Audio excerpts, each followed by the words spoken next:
Hörmətli izləyicilər, mən bundan əvvəlki videomda dedim ki, mənim qarğışım çox kəskindir. Bir iki misal çəkmək istəyirəm. Saqqallı Alik məni həyətyanı torpağıma girməyə buraxmayırdı. Apardım Akstafa məhkəməsinə verdim. Hakim Kamil Rızayev idi. Torpaq şöbəsinə sorğu göndərdi. Sorğuya cavab nə gəlsə yaxşıdır. Torpaq şöbəsinin müdürü Ələkbər İskəndərov sorğuya cavab olaraq yazdı ki, xanım bir gün gəldi, torpaq şöbəsinə çıxdı. Dedi, mənim oğlum yox, qızım yox. Öləndə nə bilim torpağım kimə qalacaq? Özüm sağkən torpağımı hökumətə keçirirəm. Ərizə yazdı. Torpaq şöbəsində də 4 nəfər də şahid qol çəkdi. Torpaq keçdi hökumətə, satdıq Alikə. Dedim, ilahi, mən heç torpaq şöbəsini tanımıram ki, hardadır. Bu məni nəyəmə yandırdı, töydü. İnanırsınızmı, heç arası bir şey çəkmədi. Ələkbər İskəndərov cavan da adam idi, xərçəngə tutuldu, getdi. İkinci bir misal. Eşitdim, prezidentimiz İlham Əliyev Qazaxa gəlir. Axşam oturdum, məktub yazdım Saqqallı Alik barədə. Onun əməllərini.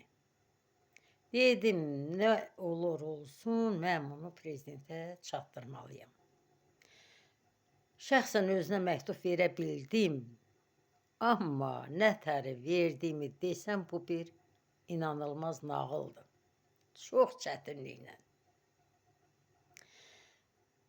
Məktubdan 10 gün sonra məni Kənd Sovet binasına çağırdılar. Getdim, gördüm Tatarov başda oturub, bir hardasa 10 nəfər də qalstoklular oturub. Tatarov dedi ki, bəsli xanım, bax bu gördüklərin hamısı rayonun rəhbər işçiləridir, yığıb sənin ayağına gətirmişəm, səni Aliklə barışdırmağa.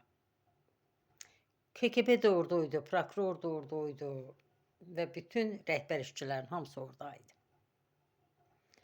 Mən razılaşmadım, yığıncaq dağıldı. Sonra bir rəhbər işçidən eşitdim ki, deyir, zavallı qadının başına nə oynaşdılar. Tatarov yazdı ki, məktub oxundu, araşdırıldı, rəhbər işçilər tərəfindən öz təsdiqini tapmadı, hamısına qol çəkdirdi, hətta yazdı ki, fikir verməyin, xəstədir. Göndərdi prezidentimizə. Tatarova nətəri qarış göndərdimsə də, verdimsə də, başçının birinci mavini Akstafanın. Tatarov həbs olundu. Bir gün mənə zəng gəldi. Alikin qızı Firuzədən. Dedi, anam ölüm yastığındaydı. Dedi, bizi bəstinin ahı tutdu. Şəxsən məni tutdu onun ahı. Nə olar, gedin, gətirin, ondan üzr istəyək. Bağışlanılmağınızı istəyək.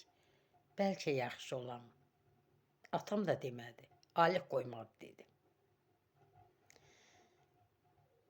Bir gün canlı yayımda Alikin oğlu Fuat mənim adresimə nələr danışdı. Dəlxanada yatıb dərmanını almışıq, yolda dilənəyə qabağına çörək tullayırıq. Akstafanın polisində ekspert təsdiqləyir ki, çox pozğun qadındır. Nələr, nələr. Tez gətirdim, bir video qoydum, o video durur. Dedim, oğul, ayı demirəm. İzlə, gör ayı keçəcəkmi? Sənin başına nə iş gələcək? Qurana and içirəm, Allaha and içirəm. Ay tamam olmadı. 3 həftə keçmişdi. Fuat dələduzluq stansiyasından tutuldu. 6 il 6 ay iş aldı. Halbuki köhnənin dələduzu idi, ilişməyirdi. Bax, mənim bugünkü söhbətim bu qədər. Sağ olun.